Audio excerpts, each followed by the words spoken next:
우리의 신앙과 삶은 크게 동떨어져 있지 않습니다. 오히려 밀접한 관계가 있죠. 신앙은 우리의 생각이나 말이 아닌 삶 속에서 그것이 드러나고 증명되어 있기 마련입니다. 사람이 평안할 때는 누구나 믿음이 있는 것처럼 보입니다. 그러나 특별히 삶 속에 어려움과 위기가 찾아왔을 때 그 사람이 취하는 행동과 또 그 사람이 무엇을 중요하고 붙잡고 살아가는지를 보게 되면요, 그 사람의 신앙을 우리가 알게 됩니다. 오늘 본문인 사무엘상 4장에서도 이스라엘 백성들에게 위기가 찾아오는데요, 이 사건을 통해 이스라엘이 가지고 있던 그들의 신앙이 어떠했는지를 우리가 살펴보기를 원합니다. 당시 이스라엘은 주변 강대국으로부터 끊임없이 침략을 받았습니다.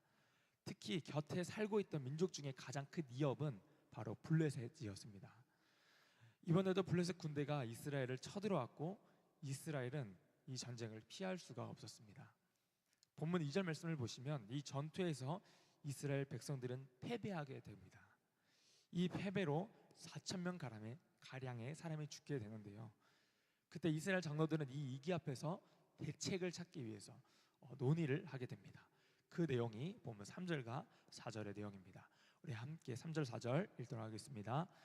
백성이 진영으로 돌아오매 이스라엘 장로들이 이르되 여호와께서 어찌하여 우리에게 오늘 블레셋 사람들 앞에 패하게 하셨는고 여호와의 언약궤를 실로에서 우리에게로 가져다가 우리 중에 있게 하여 그것으로 우리를 우리 원수들의 손에서 구원하게 하자 하니, 이에 백성이 실로에 사람을 보내어 그룹 사이에 계신 만군의 여호와의 언약궤를 거기서 가져왔고 엘리의 두 아들 홈니와 비느하스는 하나님의 언약궤와 함께 거기에 있었더라.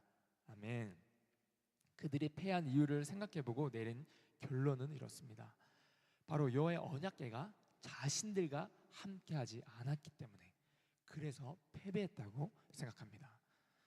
이제 그들은요, 즉시 언약궤를 실로에서 여호와의 언약궤를 전쟁 가운데 가져오게 되는데요, 이들은 이처럼 언약궤를 들고 전쟁에 나가려는 그 이유는 그 언약궤가 바로 그룹 사이에 계신 만군의 여호와, 즉 이스라엘 백성들은 그 언약궤가 있는 곳이라면 언제든 하나님께서 함께 계신다고 믿었기 때문입니다. 이스라엘 역사를 돌이켜봤을 때 모세가 이끌었던 강야 생활에서 또 여호수아가 이끌었던 가나안 정복에서 언약궤는 하나님의 그 언약 임재의 상징이었습니다. 그래서 그들은 하나님의 말씀을 따라 언약궤를 들고 나갈 때 하나님의 능력으로 전쟁에서 승리하였고 가나안 땅을 정복할 수 있었습니다. 이스라엘 백성들은 그 역사를 기억하고 이제 언약궤를 들고 나간 겁니다. 그러나 이스라엘 백성들이 여기서 중요한 사실을 놓치고 있는 것이 있는데요, 그것은 그들의 조상들이 하나님의 뜻을 따르고 말씀에 순종했기 때문에 전쟁에서 승리했던 것이지, 언약궤가 있었기 때문에 승리한 것은 아니라는 겁니다. 우리가 언약궤 자체만을 놓고 본다면 이것은 그저 나무에 이 금을 덧입혀둔 상자에 불과했습니다. 하나님은 언약궤를 통해 하나님 당신의 임재를 보여주는 수단으로 삼으셨던 것이지, 하나님 임재가 떠난 언약궤는 그 자체만으로는 아무런 능력이 없습니다. 그런데 이스라엘 백성들은 하나님과의 온전한 관계를 맺지 않고 또 하나님의 뜻에는 따르지도 않으면서 그저 언약궤를 전쟁에 승리하기 위한 수단으로 사용하고자 했습니다. 언약궤를 마치 알라딘에 나오는 그 지니의 요술램프나 아니면 마치 액땜을 하기 위한 부적처럼 사용하려고 했던 것입니다. 하나님의 언약궤가 전쟁터로 오기만 한다면 우리는 무조건 승리할 수 있을 것이다, 이런 착각을 하고 있는 것이죠. 그렇게 이스라엘 진영 가운데 언약궤가 들어오자 이 기대에 부푼 이스라엘 백성은 어떤 반응을 보입니까?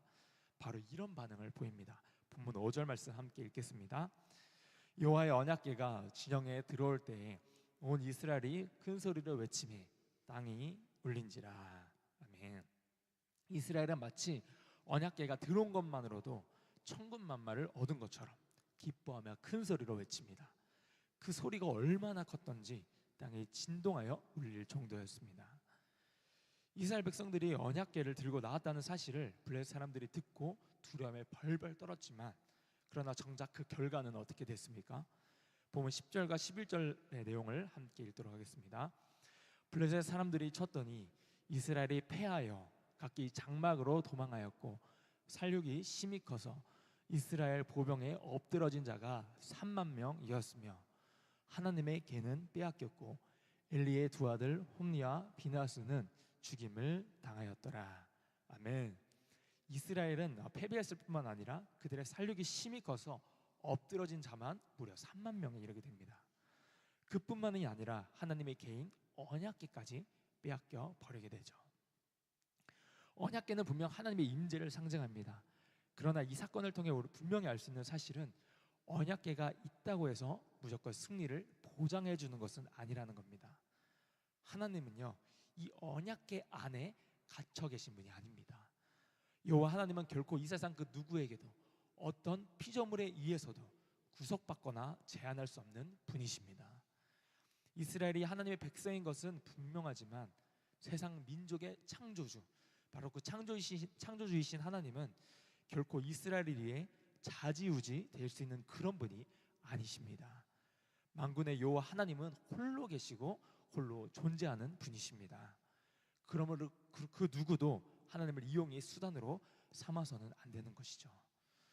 이스라엘 백성은 첫 번째 전투에서 패배했을 때 먼저 하나님의 뜻을 구하고 어떻게 해야 할지를 물어야 했습니다. 그러나 그들은 여전히 이 사사시대에 자신들이 가지고 있던 잘못된 신앙과 방식으로 이 문제를 해결하려 했습니다. 그래서 훗날 한 시편 기자는요, 이 사건을 되새기면서 이런 말씀을 기록하는데요. 우리 시편 78편 56절과 56절에서 64절까지의 말씀 우리 함께 읽도록 하겠습니다. 그러나 그들은 지존하신 하나님을 시험하고 반항하여 그의 명령을 지키지 아니하며 그들의 조상들 같이 배반하고 거짓을 행하여 속이는 할같이 빗나가서 자기 신당들로 그의 노여움을 일으키며 그들의 조각한 우상들로 그를 진노하게 하였으니 하나님이 들으시고 분내어 이스라엘을 크게 미워하사 사람 가운데 세우신 장막 곧 실로의 성막을 떠나시고 그가 그의 능력을 포로에게 넘겨주시며 그의 영광을 대적의 손에 붙이시고 그가 그의 소유 때문에 분내사 그의 백성을 칼에 넘기셨으니 그들의 청년은 불에 살라지고 그들의 처녀들은 혼인 노래를 들을 수 없었으며 그들의 제사장들은 칼에 엎드러지고 그들의 가부들은 애국도 하지 못하였도다. 아멘. 두 번째 다시 전쟁을 했을 때 이스라엘 백성은 무려 3만 명이나 죽게 됩니다. 그리고 언약궤 곁에 있던 엘리의 두 아들 홈니와 비느하스도 그 자리에서 죽게 되고요. 심지어 이스라엘 자신을 또 자기 백성을 지키고 보호해 줄 거라고 그렇게 믿었던 언약궤마저도 빼앗겨 버리게 됩니다. 하나님께서는 이 사건을 통하여 이스라엘의 잘못된 신념들과 생각들을 산산히 부수셨습니다. 이스라엘의 패배는 결코 하나님이 무능해서 일어난 사건이 아니었습니다. 이스라엘 패배는 하나님의 임재를 떠난 그들의 신앙의 결과를 그대로 보여줍니다. 이 전쟁의 소식을 들은 엘리 제사장과 또 그의 며느리인 비느하스의 아내도 함께 한날에 죽음을 맞이하게 됩니다. 그런데 여기서 이들의 죽음을 자세히 들여다보게 되면 자기 아들의 죽음보다도 또 남편과 시아버지의 죽음보다도 그 앞에 더 강조하여 반복적으로 나오는 표현이 있는데요.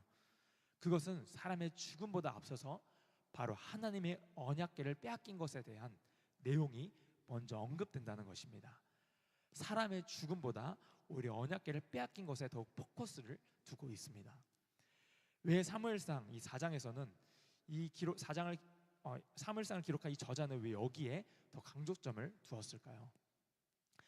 그것은 사람이 죽은 것보다 바로 하나님의 임재를 상징하는 그 언약궤를 빼앗긴 사실이 더 중요했기 때문입니다.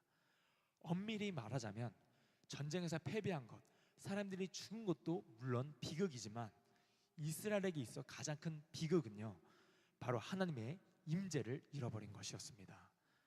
설교 앞부분에서 말씀드렸던 것처럼 언약궤는 하나님의 임재가 머무는 자리였습니다.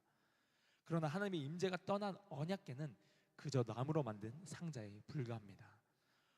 오늘날도 마찬가지로 하나님의 임재가 떠난 교회는요, 그저 건물에 불과한 것입니다. 하나님의 임재가 없는 성도는요, 세상 사람들과 별반 다를 바가 없는 것입니다. 그저 형식만 남게 되는 것이죠. 그래서 명목상 그리스도인이라는 말이 나오는 것입니다. 하나님의 임재가 떠난 신앙은요, 아무런 능력도 아무런 생명력도 아무런 의미도 없습니다. 반드시 하나님의 임재가 우리의 삶에 머물러야 합니다. 하나님의 임재가 우리의 삶에, 우리의 예배 가운데, 또 우리 교회 공동체 가운데 임해야 하는 줄로 믿습니다. 그 임재가 우리 안에 머물 때에 하나님의 거룩한 부흥이 일어나게 될 줄 믿습니다. 반드시 하나님과의 그 교제가 회복되어야 하고 하나님과의 관계가 친밀해지며 화목을 이루어야 합니다. 사랑하는 성도 여러분, 오늘 우리는 이스라엘 패배를 통해 하나님의 임재가 없는 신앙은 아무런 의미가 없다는 것을 우리가 보게 됩니다. 우리가 가장 사모해야 할 것은 우리의 잘남, 우리의 성공, 우리의 결과도 아니고 우리의 형식도 아닌 바로 하나님의 임재입니다. 우리가 신앙생활을 하는 것이 단순히 주님을 통해 복을 받기 위한 수단이 아니라 순전히 주님만이 내 삶의 목적이요, 내 삶의 전부로 붙드는 저와 여러분들이 되시기를 간절히 소망합니다. 우리의 삶의 모든 것을 책임지시는 주님과 함께 날마다 그 삶의 그 깊은 교제의 자리로 나아가기를 원합니다. 언제나 주님의 임재를 사모해서 그 주님의 임재로 인해 우리의 영혼이 살아나고 우리의 가족과 자녀가 살아나고 우리의 교회가 살아나는 그 부흥의 역사가 여러분의 삶에 가득하시기를 예수님의 이름으로 축복합니다. 기도하겠습니다.